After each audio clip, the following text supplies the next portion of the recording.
We know implicitly, and because Republicans have been caught admitting this more than once, that low income and disproportionately non-white parts of the country where it's expected that voters will lean towards Democrats are targeted for voter suppression. This includes particularly stringent voter ID laws, which are often defended as, hey, it's a free ID, which we now know isn't really free because the documents you need to get the free ID actually cost money. We know about limiting early voting and limiting voting hours in general. We knew that this was hugely racially tinged, and we now have a new study which has identified an additional form of modern voter suppression that is hugely racially tinged, and that is long voting lines. The Joint Center for Political and Economic Studies looked at data from the Cooperative Congressional Election Study, and what they wanted to calculate was, what's the average long polling place wait time? And then how does that correlate to race? I doubt most people in our audience will be shocked by this graph, which shows us that black voters have double the average wait time of white voters. And you will see that blacks have the longest average wait times at 23 minutes, whereas whites have the shortest average wait time as 12 minutes. The ranking goes whites, Native Americans, Asian Americans, Latinos, and then African Americans. Of course, Native Americans having very, very low wait times because a significant portion of their voting is happening in particularly rural areas where they actually have more of a say of how those voting places are organized. Thus, it is a minority group that has not been negatively affected by these Republican tactics.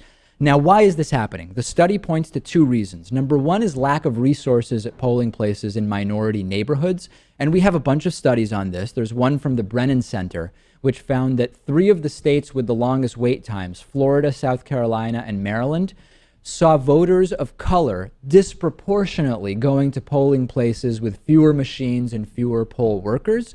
We also see disproportionately outdated voting machines in the non-white areas. We also see more errors in the voting rolls. 1 in 8 registration records is invalid or has serious errors in some of these areas. So that's one explanation.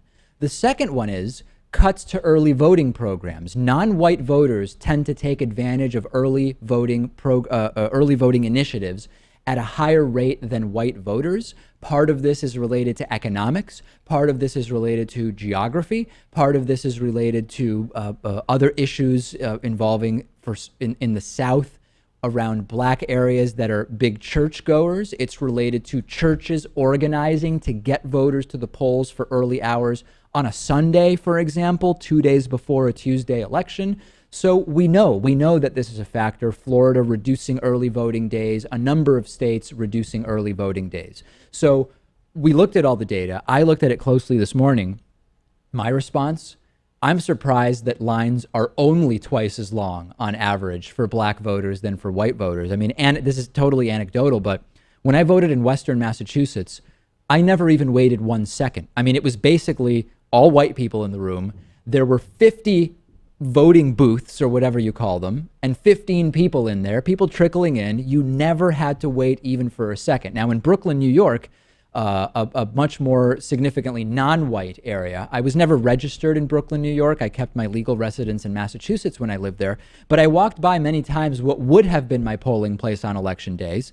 The line went out the door. People were frustrated, many non-white faces in those neighborhoods. And I would say, how long have you been waiting? And people saying an hour and a half. We don't know what's going on. Reports of voting machines that were outdated, etc. And here in Boston, my polling place is in an area that basically it straddles an area of low income subsidized housing and sort of a more gentrified area. So it's pretty 50-50. And there were some pretty significant delays there. And you had very few workers. I saw a huge line and 2 people checking in the entire location of voters. And how do you have 2 workers here? In Western Massachusetts, we used to have 6 for an area that was a fraction of the size.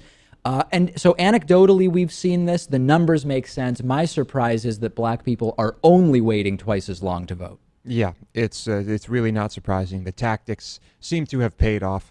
But yeah, I guess it all depends for many people just on where you live, population centers, enthusiasm. And yeah, But those one cities, thing though, Lewis, it's not just about urban areas have more delays. That's sometimes what people will point to. They'll say, well, it's just when there's a lot of people in big cities, it's just going to take longer to vote. because we're talking about averages here. It's still racially tinged, Yeah. even when you account for that, for the type of precinct that you're looking at.